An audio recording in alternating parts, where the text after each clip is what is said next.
আসসালামু আলাইকুম। SSC ২৬ batch, আশা করি তোমরা সবাই ভালো আছো এবং সুস্থ আছো। হয়তো টেনশনে আছো, এই মুহূর্তে টেনশনে থাকাটাই স্বাভাবিক, কারণ আজ আমি যদি একটু দেখি কত তারিখ আজকে আজকে হচ্ছে ৯ তারিখ। আগামী ১১ দিন পর তোমাদের পরীক্ষাটা হবে ইনশাল্লাহ, এবং এই পরীক্ষায় প্রথম যে পরীক্ষাটা হবে, যেটাতে তোমাদের একটু নার্ভাসনেস বেশি কাজ করবে, সেটা হচ্ছে বাংলা প্রথম পত্র। তো এই ক্লাসটা কিন্তু ওই পাবলিক লাইভের ক্লাস না, এটা হচ্ছে একটা দিক নির্দেশনামূলক ক্লাস, যেটা তোমার ৭০-এ ৭০ পেতে উপকার করবে বা তোমরা উপকৃত হবা বলে আমি দাবি করতে পারি। ঠিক আছে, বাংলা প্রথম পত্র আমরা যদি একটু সচরাচর আমাদের ইয়েটা দেখি, কারিকুলামটা দেখি, বর্ণনামূলক প্রশ্নের আমাদের লেখা লাগতো না বহু বছর সৃজনশীল আসার পরে। বাট এইবার এই ৭০ মার্ক দুই ভাগে বিভক্ত। একটা হচ্ছে ৫০ মার্কের সৃজনশীল, যেটাতে আমরা অভ্যস্ত, আরেকটা হচ্ছে বর্ণনামূলক, যেটাতে আমরা একদমই অনভ্যস্ত। এখন কাহিনীটা কি জানো, যে বর্ণনামূলকের ৩, এটা লিখতেও ১০-১২ বাক্য খরচ করলেও যেটা আমার ৭ মার্কের জন্য লেখা লাগে, সেটাতে প্রায় ৩০-৩৫ বাক্য খরচ করা লাগে, বা ৪ থেকে ৫ পেজ খরচ করা লাগে। এই শুনে কি একটু অবাক হলো না? আসলে অবাক করাই কাণ্ড। আমি যদি তোমাদেরকে একটা নিউজ দেখাই, সর্বপ্রথম এই যে প্রথম আলোতে গত ৫ তারিখে এপ্রিল মাসের এই একটা আর্টিকেল আসছে যে বর্ণনামূলক প্রশ্নের উত্তর আসলে কিভাবে লেখা উচিত। মোহাম্মদপুর প্রিপারেটরি স্কুল অ্যান্ড কলেজের একজন প্রভাষক, তিনি এই আর্টিকেলটা লিখতে হেল্প করছে, বা তারই আর্টিকেল আসলে এটা। তোমরা যদি একটু তার আর্টিকেলটা একটু দেখো এই জায়গায়, আমি যদি তোমাদেরকে একটু দেখাই, ফারুক আহমেদ আবির স্যার, যিনি মোহাম্মদপুর প্রিপারেটরি স্কুল অ্যান্ড কলেজে টিচার আর কি। তো আমি আগে তোমাদেরকে দেখাই তিনি কি বলতে চাইছে, যেহেতু একজন স্কুল বা কলেজের টিচার, এবং সে যেভাবে বলছে সেটাই স্ট্যান্ডার্ড একটা নিয়মের মধ্যে পড়তে পারে। ওকে, তো আজকে থাম্বনেল দেখে তোমরা বুঝতে পারতেছো যে আমি সৃজনশীল ও বর্ণনামূলক প্রশ্ন লেখার সঠিক নিয়মটা বোঝাবো এসএসসি ২৬ ব্যাচ অনুসারে। প্রথমে আমরা বর্ণনামূলক প্রশ্ন নিয়ে একটু আলোচনা করব, ঠিক আছে? যে বর্ণনামূলক প্রশ্ন, এটা নিয়ে আমরা আলোচনা করবো, এটা কিভাবে লেখা লাগে, এবং তোমাদের মনে যে সকল কোয়েশ্চেন আছে সেই কোয়েশ্চেনগুলো এখানেই স্যারও দিছিল, আমিও দিলাম। দেখো কি কি প্রশ্ন থাকতে পারে। বর্ণনামূলক প্রশ্নের পর্বের এই অংশের উত্তর আসলে কিভাবে লিখতে হয়, কারণ এখন পর্যন্ত বোর্ড পরীক্ষা হয় নাই বর্ণনামূলক প্রশ্নের উপর। তোমরা প্রি টেস্ট, টেস্ট এবং মডেল টেস্টে দিছো, একটা জাতামাতা নিয়মে লিখে আসছো, এবং প্রত্যেক স্টুডেন্টের একই কথা যে নাম্বার কেন ভালো আসেনি। ওকে, এটা প্রথম কোয়েশ্চেন। কি কি লিখতে হবে, মানে আমি আসলে সৃজনশীলের মতো কি প্যারা করে লিখবো, বা আসলে হবেটা কি, লেখার সিস্টেমটা কেমন হবে, কত পৃষ্ঠা লিখতে হবে, এটা হচ্ছে সবার একটা প্রশ্ন। বাট আমি বলবো পৃষ্ঠা গুণে লিখবা না, অযৌক্তিক একটা প্রশ্ন, তোমরা বাক্য গুণে লিখতে পারো, এটা হচ্ছে সেফ। এবার দেখো কত প্যারা লিখলে সর্বোচ্চ নাম্বার পাওয়ার সুযোগ তৈরি হবে। এরকম নানা বিষয় শিক্ষার্থীদের কৌতূহলী প্রশ্নের উত্তর দিতে আজকের এই আয়োজনটা, ঠিক আছে? তো এখন একটু দেখো আমাদের প্রথমে কিভাবে প্রশ্ন হয়, এটা কিন্তু মূলত বা মোটামুটি আমরা জানি যে বর্ণনামূলক প্রশ্নের জন্য বরাদ্দ থাকবে ২০ মার্ক। এই ২০ মার্ক থাকবে হচ্ছে টোটাল 4টা বান্ডিল থাকবে, তাই না? 4টা প্রশ্ন থাকবে, 4টা সেট কোয়েশ্চেন থাকবে। সেই 4 সেট কোয়েশ্চেনের ভিতরে আমরা অ্যান্সার করব হচ্ছে 2 সেট কোয়েশ্চেনের, এবং প্রতি সেট কোয়েশ্চেনের একটা ক, এই কতে 3 মার্ক, এবং একটা খ, এই খতে 7 মার্ক। দেখা যেত কি জানো, আগে আমরা সৃজনশীলের ঘ লিখে আসতে পারতাম না, একদম শেষ সৃজনশীলের ঘটা আমরা লিখে আসতে পারতাম না।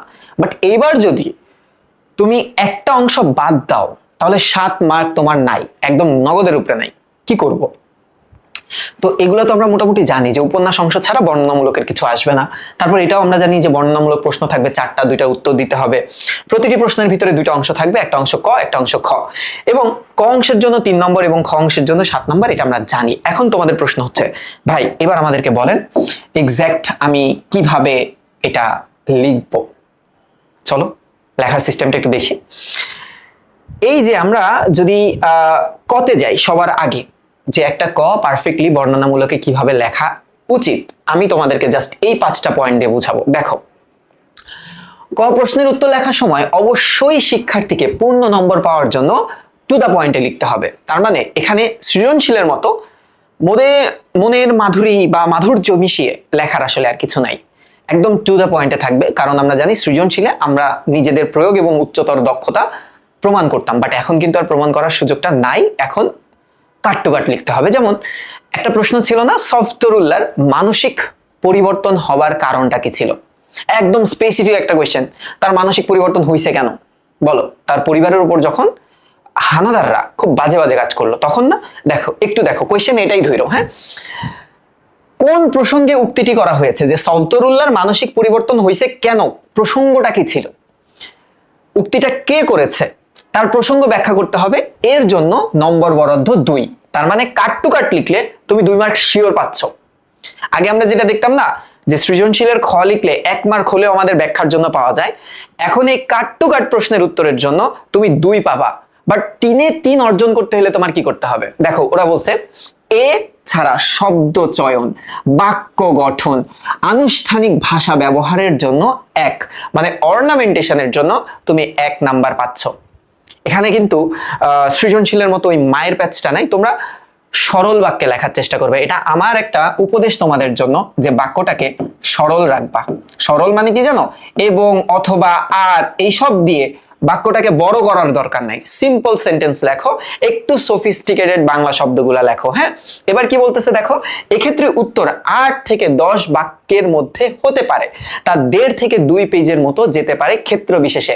যাদের হাতের লেখা বড় অবশ্যই 2 পেজে চলে যাবে, যাদের হাতের লেখা ছোট তাদেরটা হয়তো বা 1 পেজ 1.5 পেজের মধ্যে এটে যাবে। এখন দেখো 8 থেকে কত বাক্য? 8 থেকে 10টা বাক্য। বাক্য মানে কি? তুমি দাড়ি থেকে দাড়ি গুনবা, ঠিক আছে? আচ্ছা, এই প্রশ্নের উত্তর লেখার সময় হতে পারে 6 মিনিট। তার মানে 3 মার্কের কোয়েশ্চেন তুমি 6 মিনিট বরাদ্দ রাখবা। এই 6 মিনিটের ভিতরে তুমি বর্ণনামূলক কোয়েশ্চেনের কটা লিখে দিয়ে আসবা। পরবর্তী কোয়েশ্চেন দেখো, সরাসরি প্রশ্নের উত্তর লিখবে। ঔপন্যাসিক বা উপন্যাস সম্পর্কে কোন রকম ভূমিকা বাক্য লেখার দরকার নাই। ঔপন্যাসিক মানে হচ্ছে রাইটার বা লেখক, ঠিক আছে? আচ্ছা, হুমায়ুন আহমেদ এবার, বা উপন্যাস 1971, হ্যাঁ, এটা সম্পর্কে কোন রকম ভূমিকা লেখার দরকার নাই। যেমন প্রশ্নটা আবারও বলতেছি যে সফদরুল্লাহর মানসিক পরিবর্তন হবার কারণ কি, এখানে তোমার এটা লেখার দরকার নাই। হুমায়ুন আহমেদ রচিত 1971 উপন্যাস, মুক্তিযুদ্ধের প্রেক্ষাপটে হানাদার বাহিনীর একটা ধ্বংসযজ্ঞের চিত্র তুলে ধরা হয়েছে, দরকার নাই, নো নিড। বুঝতে পারছো? আচ্ছা, এবার দেখো কতটি অনুচ্ছেদ বা প্যারা হবে। বোর্ড থেকে এর কোনো ধরাবাঁধা নির্দেশনা নেই। এই রেফারেন্সটা কার? আমাদের ফারুক আহমেদ স্যারের, ঠিক আছে? রেফারেন্সটা তার, বোর্ড থেকে কোনো নিয়ম কানুন আসেনি।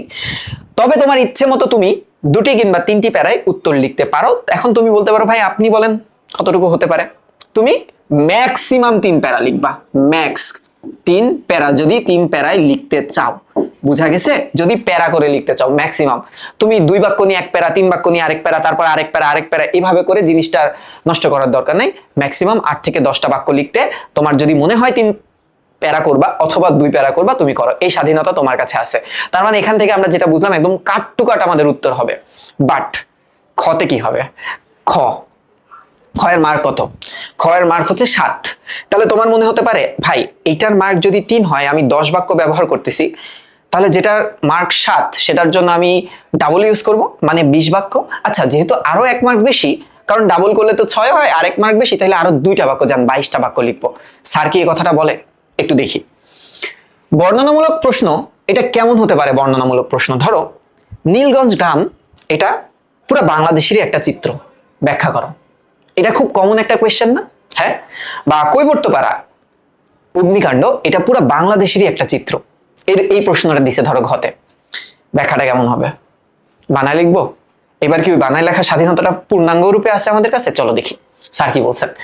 বর্ণনামূলক প্রশ্নে খ লেখার সময় শিক্ষার্থীরা টু দ্য পয়েন্ট বা যুক্তিপূর্ণভাবে বিষয়বস্তুর প্রাসঙ্গিকতা উপস্থাপন করতে হবে, যার জন্য তারা 2 মার্ক পাবে। অর্থাৎ হুবহু মুখস্থ করে যদি উপন্যাসটা বসায় দেওয়া হবে না, একটু যুক্তিতর্ক বা নিজের একটু ক্রিয়েটিভিটি দিয়ে লিখতে হবে।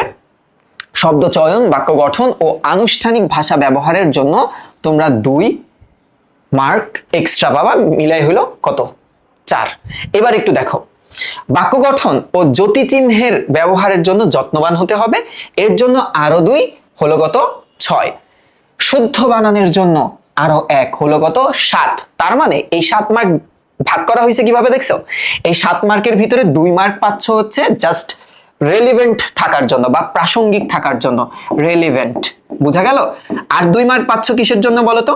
আর 2 মার্ক পাচ্ছ হচ্ছে ওয়েল রাইটিং এর জন্য, নট ওয়েল হ্যান্ড রাইটিং বা গুড হ্যান্ড রাইটিং। এটা হচ্ছে তোমার শব্দ চয়ন বা তুমি তোমার ওয়ার্ড কিভাবে চয়েস করছো, ঠিক আছে? এরপরে বাকি 2 মার্ক কিসের উপর ডিপেন্ড করে বলো তো? পাঞ্চুয়েশনের উপরে। কিসের উপরে? তোমার পাঞ্চুয়েশন মার্কের উপর ডিপেন্ড করে। আর বাকি 1 মার্ক ডিপেন্ড করে হচ্ছে স্পেলিং এর উপরে। স্পেলিং, এখন এই স্পেলিংটা আমরা অনেক সময় কি করি, অনেকে মনে করি কি যে একটা ভুল বানানের জন্য, হ্যাঁ ধরো একটা ভুল বানান তুমি চন্দ্রবিন্দু ইউজ করো নাই, ধরো চন্দ্রবিন্দু কিরকম, চাঁদ বানানে তুমি এইভাবে চাঁদ লিখছো, চন্দ্রবিন্দুটা ইউজ করো নাই, একটা বানান ভুল।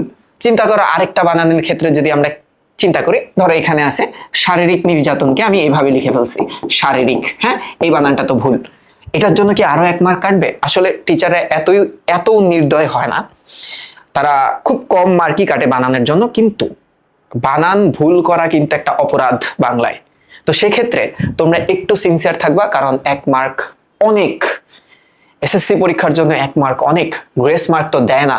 তো দেখা যাবে যে তোমাদের যদি 79 আসে আর 1 মার্ক আগে, 2025 সালের আগে আমরা যেটা দেখছি যে টিচাররা এটাকে গ্রেস মার্ক হিসেবে দিয়ে দিত, বাট এখন কিন্তু দেয় না। আগে কিন্তু 76 পেলেও A+ এসে যেত, বাট এখন তুমি 79.99 পাইলেও, যদিও পয়েন্টে মার্ক আসে না ভগ্নাংশে, তারপর তোমাকে কিন্তু A+ দিবে না। একটু সিনসিয়ার থেকো। এবার কি বলতেছে দেখো, মনে রাখবে বর্ণনামূলক প্রশ্নের অংশে পাঠ্য বিষয়ের সামগ্রিকতা, পাঠের গভীরতা মূল্যায়ন করা হবে। তার মানে তুমি কতটুকু লিখছো, কতটুকু গভীরে যেতে পারছো, সেটা কিন্তু অবশ্যই তারা দেখবে, হ্যাঁ যে তুমি আসলে ডিপে কতটুকু যেতে পারছো। তুমি আবছা আবছা কাহিনী জানো, যে জীবনে উপন্যাস পড়ে নাই সে কি করবে জানো, সে বলবে ভাই ও আচ্ছা ঢিসুম ঢিসুম হয়েছিল, ওখানে হচ্ছে একজন অন্ধলোক ছিল, যে অন্ধলোকের একটু পর পর প্রকৃতির ডাকলা, মানে প্রকৃতি ডাকতো, আর তখন সে বদি ও বদি বলে চিল্লায় উঠতো। এই আফসা আফসা কাহিনী দিলে হবে না, ইন ডেপথ কাহিনী জানতে হবে তোমার। এখন তোমরা বলবো ভাই উপন্যাস পড়ি নাই, আমার কাছে আছে আর 10 দিন, কি করব ভাই, পড়তে তো খুব আলসামি লাগে। আমি তোমাকে বলি 2.5 ঘন্টা সময় বরাদ্দ করবা। কত ঘন্টা? 2.5 ঘন্টা, ঠিক আছে?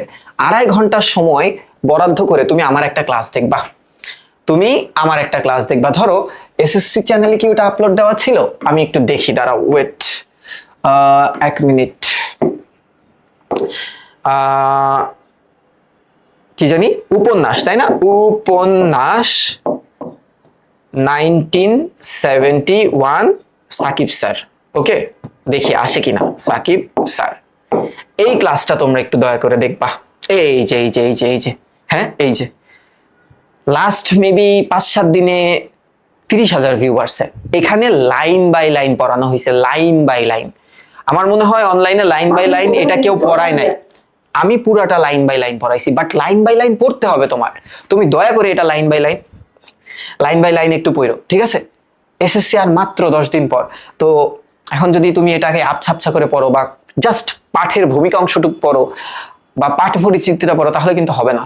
আচ্ছা এবার দেখো, শিক্ষার্থীরা কেবল তথ্য মুখস্থ না করে বরং বিষয়টি যৌক্তিকভাবে চিন্তা করে বিশ্লেষণ, পর্যালোচনা বা মূল্যায়ন করছে, তা যাচাই এর মূল লক্ষ্য।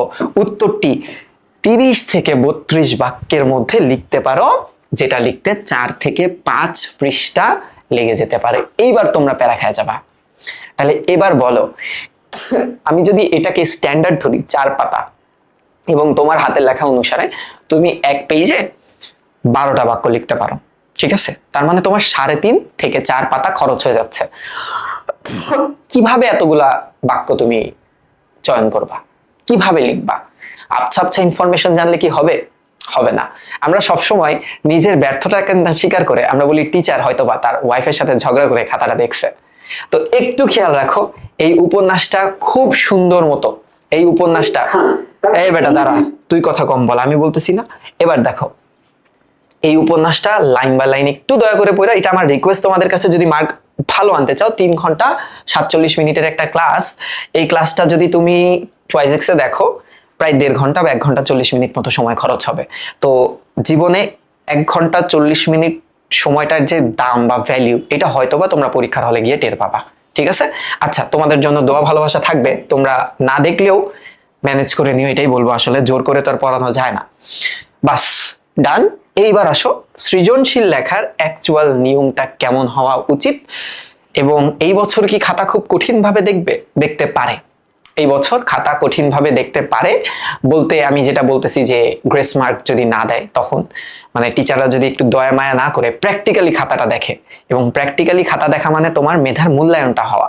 এখন তোমার মেধার মূল্যায়নটা আসলে কেমন, ধরো আমরা কেমন হয়ে গেছি যে আমি জানি আমার দ্বারা এ প্লাস পাওয়া সম্ভব না, ধরো আমি কাউকে বদ্ধ দিচ্ছি না, কিন্তু আমরা আশা করে থাকি এ প্লাস পাবো, মা বাবারাও আশা করে থাকে, মা বাবারা মনে করে রেজাল্ট দুইটাই, হয় ফেল করা না এ প্লাস পাওয়া, এর মাঝখানে কোনো রেজাল্ট নাই আসলে।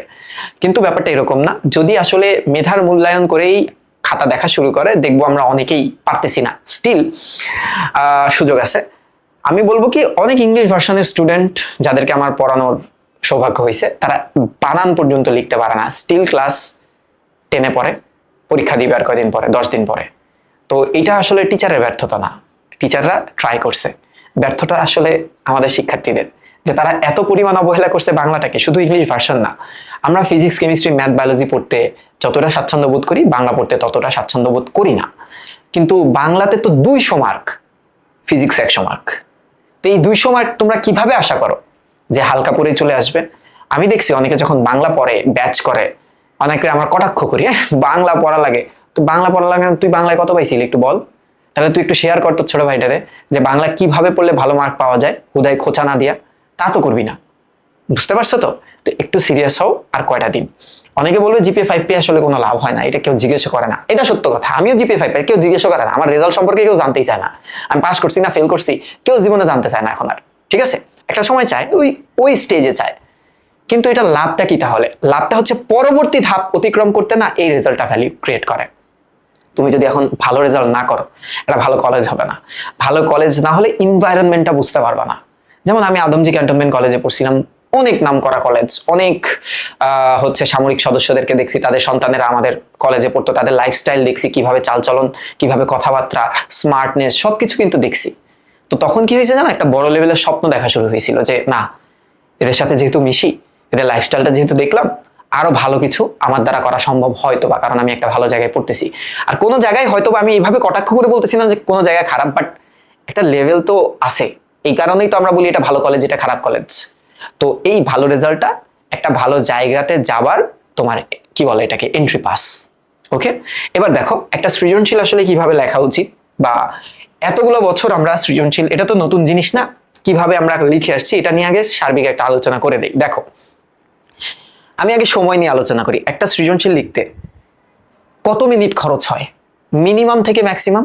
আমি যদি মিনিমামের কথা চিন্তা করি, হ্যাঁ, যেমন লাস্ট সৃজনশীলটা আমরা 5 মিনিটেও লাস্ট সৃজনশীলটা লিখে আসতে পারি, 3-4-5 পেজ লিখে আসতে পারি, এটা কিন্তু হয়, কিন্তু এটা করা কি উচিত? এটা করা কিন্তু উচিত না, তোমার উপরে অসম্ভব চাপ আসে, মানসিক চাপ। হ্যাঁ দেখো, যদি মিনিমাম সময়টা ধরি 1 মিনিট ক লিখতে, 3 মিনিট খ লিখতে গেল 4 মিনিট, গ লিখতে 6 মিনিট, কত মিনিট গেল বলো তো? 16 মিনিট, সরি 10 মিনিট, আর 8 মিনিট 18 মিনিট, তাহলে মিনিমাম টাইম হচ্ছে 18 মিনিট। আর যদি আমি এটাকে ম্যাক্সিমাম করে দেখি, তবে আমার কত টাইম হয় দেখো তো, ভালো মতো দেখবা কিন্তু কত টাইম হয়। ওটা তো মিনিমাম ম্যাক্সিমাম কতে আমার 1 মিনিটই যাবে, 1 আর 4 5, 5 আর 7 12, 12 আর 9 21 মিনিট। দেখো 21 মিনিট একটা সৃজনশীল লেখার পারফেক্ট টাইম। বাট আমরা কি করব জানো, আমরা পরীক্ষার হলে যাব, আমরা পরীক্ষার হলে যে এমন একটা খাতা পাবো, আমরা স্কেলিং করব, ওয়াও ফ্যান্টাস্টিক, একটু ঢেউ দিয়ে দিব, মনে হয় ওই ঢেউতে আমি ভেসে বেড়াবো পরীক্ষার পর, ঠিক আছে? তারপর আমরা লিখবো 1 নং প্রশ্নের উত্তর, তারপর আমার মনে হবে যে একটু কালার করি, একটু পিঙ্ক কালার করি, কিন্তু পিঙ্ক কালার তো করা যাবে না, ব্লু, অনলি ব্লু, ঠিক আছে? ল্যাভেন্ডার লুভেন্ডার কিচ্ছু না, অনলি ব্লু দিলা, ব্লু কালার, ধরো ব্লু যেহেতু বলছি, ধরো এই যে ব্লু কালার দিলাম, 1 নং প্রশ্নের উত্তর ক। তারপর রাইট অ্যান্সার কোনটা, ধরো প্রশ্নটা আসছে হচ্ছে মেঘনাদ বধ কি ধরনের কাব্য, ও লিখলো কি জানো, মেঘনাদ বধ, হ্যাঁ এভাবে লিখলো। ফার্স্টে ধরো কালো কালি দিয়ে তো লেখা লাগবে, তো আমি বোর্ডে তো আর কালো লিখতে পারতেছি না, লিখলো যে মেঘনাদ বধ, হ্যাঁ একটি মহাকাব্য, হ্যাঁ মহাকাব্য। এখন ও কি করবে জানো, ও বলবে আচ্ছা আমি তো একটু সুন্দর করে লিখতে চাই, তাহলে টিচাররা আমাকে মার্ক বেশি দিবে হয়তোবা, তো ও সুন্দর মতো এই মহাকাব্যটারে বলবে ব্লু কালার দিয়ে লিখবে, লেখা যায় কিন্তু, হ্যাঁ এই যে এভাবে রাখবে। কি দরকার, আমার প্রশ্ন কি দরকার, তোর খাতারে কি কারোর লগে বিয়া দিবি, ওরে সাজাইতে আইছস পরীক্ষার হলে, কি দরকার? আমি ভাই স্কেলিংও করি নাই, আমি নর্মালি, আমার হাতের লেখা মোটামুটি একটু সুন্দর ছিল, নর্মালি করে লিখছি, দরকার নাই তো। আর এই যে স্কেলিংটা করছো না, স্কেলিং করা মানে এই কালারিং করছো বা স্কেলিং করছো, এটার জন্য কি হবে জানো? যদি ভুল হয়, হ্যাঁ, চোখে পড়বে সবার আগে। এই নাটক করার তো দরকার নাই, এটা তো পরীক্ষার হল। এটা কি কোনো তোমার ওই যে কি কয় মেয়েরা কোন কই জানি সাজে, পার্লার? এটা কি পার্লার পাইছো তুমি? পরীক্ষার হলে কি পার্লার পাইছো? তাহলে এটা এরকম করার কি দরকার? বুঝতে পারছো? নর্মাল রাখবা, ঠিক আছে? আচ্ছা, তাহলে এই মিনিমাম আর ম্যাক্সিমাম নিয়ে তো আলোচনা করলাম, এখন একটু আলোচনা করা যাক। এগুলোতে তো জানি কত মার্ক, 1 2 3 4। প্যারা কয়টা করা উচিত? প্যারা করার কি স্ট্যান্ডার্ড কোনো নিয়ম আছে যে প্যারা কি করাই লাগবে? আমি একটা সৃজনশীল আনছি, সেটা দিয়ে লিখে বোঝানোর চেষ্টা করতেছি। দেখো, প্যারা করার আসলে স্ট্যান্ডার্ড নিয়ম নাই, বাট আমরা করি কিভাবে? এটাতে তো একটা প্যারাই থাকে, তাই না? একটা প্যারা বা একটা লাইন থাকে এটাতে, এবং আমি বলি কটা একটা বাক্য দিয়ে লেখার চেষ্টা করবা। একটা বাক্য, হ্যাঁ, মূল বাক্যটা লিখবা। যেমন এই যে মেঘনাদ বধ একটি মহাকাব্য, ঠিক আছে? অনেকে লিখবে শুধু মহাকাব্য, এটা করার দরকার নাই, তুমি নর্মালি লেখো মেঘনাদ বধ একটা মহাকাব্য, এটা দেখতে সুন্দর হয়, ঠিক আছে? আচ্ছা, অনুধাবন। এখন অনুধাবনে কি আসবে, বা অনুধাবন লেখার পদ্ধতিকে আমরা যতই ভালো লিখি না কেন, আমরা 1 পাই 2 পাই না, কারণ আমরা এক্সাক্ট টু দ্য পয়েন্ট অ্যান্সারটা জানি না। আচ্ছা, এখানে আমরা মোটামুটি 2টা প্যারা খরচ করি। কিভাবে? ধরো একটা লাইন আসছে, দুগ্ধ স্রোতরূপী তুমি মাতৃভূমি স্তনে, দিয়ে বলছে উক্ত চরণটির মাধ্যমে কবির কোন দিকটা প্রতিফলিত হয়েছে? অ্যান্সার হবে দুগ্ধ স্রোতরূপী। আচ্ছা, মাতৃভূমি স্তনে, তার মানে এই নদীর জলটাকে সে মাতৃভূমির দুগ্ধের সাথে তুলনা করছে, মানে মায়ের দুধের সাথে তুলনা করছে। তার মানে স্বদেশ প্রেমের চূড়ান্ত নজির এখানে প্রকাশিত হয়েছে, সর্বোচ্চ নজির, যেটা স্বদেশ প্রেমের আলটিমেট একটা টার্গেট প্রকাশিত হয়েছে। এই যে লিখছো না যে স্বদেশ প্রেমের চূড়ান্ত নজির প্রকাশিত হয়েছে, বাস, এটার জন্য তুমি পেয়ে গেলা 1 মার্ক। তার মানে এখানে 2 প্যারায়, প্রথম প্যারায় 1 বাক্য খরচ করবা রাইট অ্যান্সারের জন্য, টু দ্য পয়েন্ট অ্যান্সারের জন্য 1 বাক্য খরচ করলা। এবার ব্যাখ্যা আছে না? অনুধাবন মানে কি?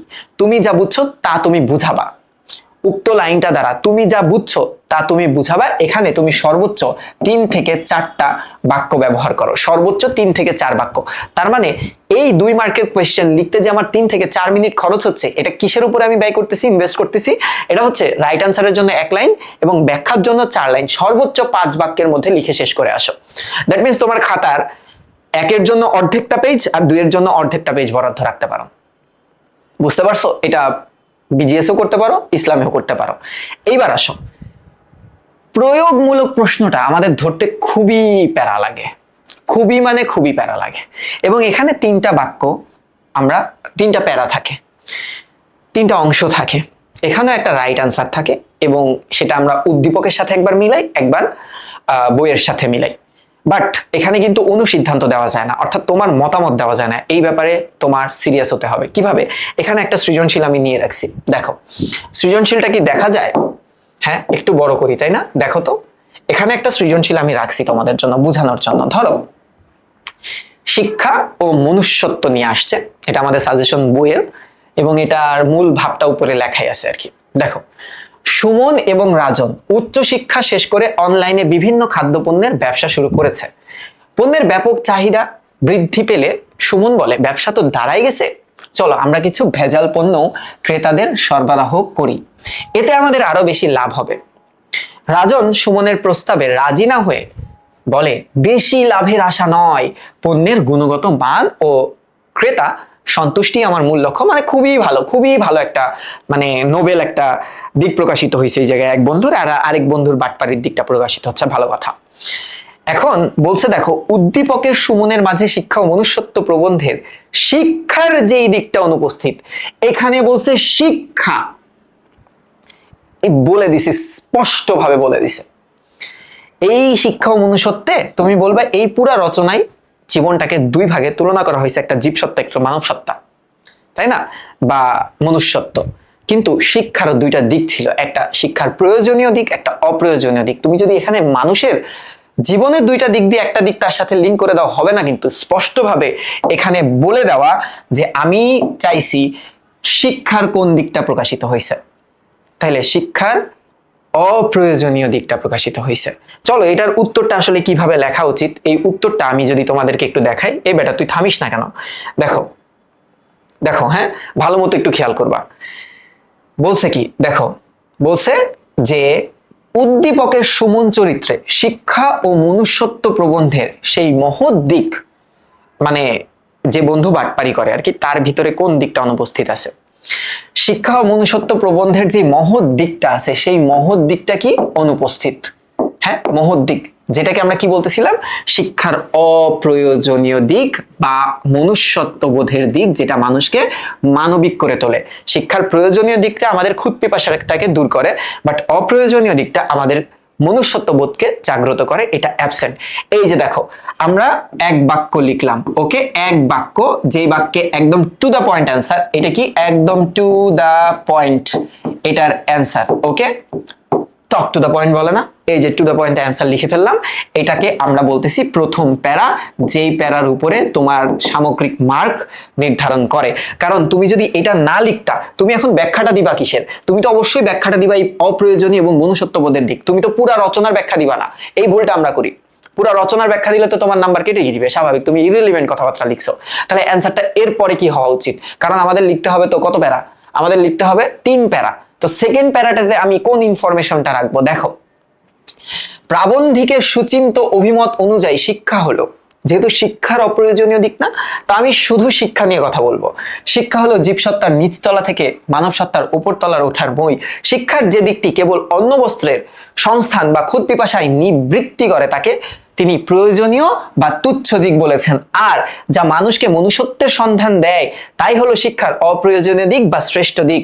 প্রকৃত মনুষ্যত্বের স্বাদ না পেলে মানুষ অর্থচিন্তার নিগড়ে, মানে শিকলে বন্দী হয়ে পড়ে থাকবে এবং হৃদয়ে মুক্তির পরিবর্তে কেবল বৈষয়িক লালসায়, লালসা মানে লোভে মত্ত থাকবে। মত্ত মানে কি? মত্ত মানে হচ্ছে মগ্ন। হ্যাঁ, আমি বুঝাইতেছি কেন, এসব না বুঝলেও তো হয় এখন। তার মানে দেখো, এই যে সেকেন্ড প্যারায় কিসের বর্ণনা দিছে? বই। যে বইতে উক্ত দিকটা কিভাবে আসছে, বইতে কি উক্ত দিক কিভাবে এসছে বা এসেছে, বুঝা গেল? দ্বিতীয় প্যারা ডান। তৃতীয় প্যারা আসলে কিভাবে লিখবো? দেখো, তৃতীয় প্যারাটা আমাদের কিভাবে হবে খেয়াল করো। তৃতীয় প্যারা, এইবার আমরা কোথায় যাব? উদ্দীপকে যাব। দেখো, উদ্দীপকে ওই দিকটা যেভাবে আসছে, এটা তোমার ব্রেইন দিয়ে তুমি ব্যাখ্যা করবা, তুমি প্রয়োগ করবা। উদ্দীপকের সুমন বৈষয়িক সমৃদ্ধি লাভ করলেও তার অন্তরে শিক্ষার সেই আলোকিত প্রভাব বা মনুষ্যত্ববোধ জাগ্রত হয়নি। সে কেবল অর্থোপার্জনকে, মানে অর্থ উপার্জনকে জীবনের চরম লক্ষ্য জ্ঞান করে বা মেনে নিয়ে অধিক মুনাফার লোভে খাদ্যে ভেজাল মেশানোর মতো হীন অনৈতিক সংকল্প করেছে। সুমনের এই মনোবৃত্তি প্রমাণ করে যে কেবল জীবসত্তার স্তরেই সে বিচরণ করছে, শিক্ষার অপ্রয়োজনীয় বা শ্রেষ্ঠ দিকটি সে এখনো স্পর্শ করতেই পারেনি। আলোচ্য প্রবন্ধের আলোকে বলা যায়, যার হৃদয়ে মনুষ্যত্বের আলো পৌঁছাতে পারেনি, তার কাছে অর্থ সাধনাই জীবন সাধনা হয়ে দাঁড়ায়। সুমনের ক্ষেত্রেও তাই ঘটেছে।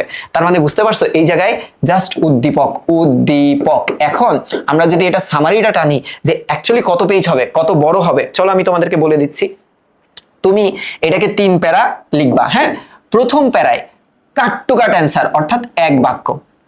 দ্বিতীয় প্যারা, গল্পে উক্ত দিকটা কিভাবে ফুটে উঠেছে, এইটাতে তুমি কত বাক্য খরচ করবা বলো তো?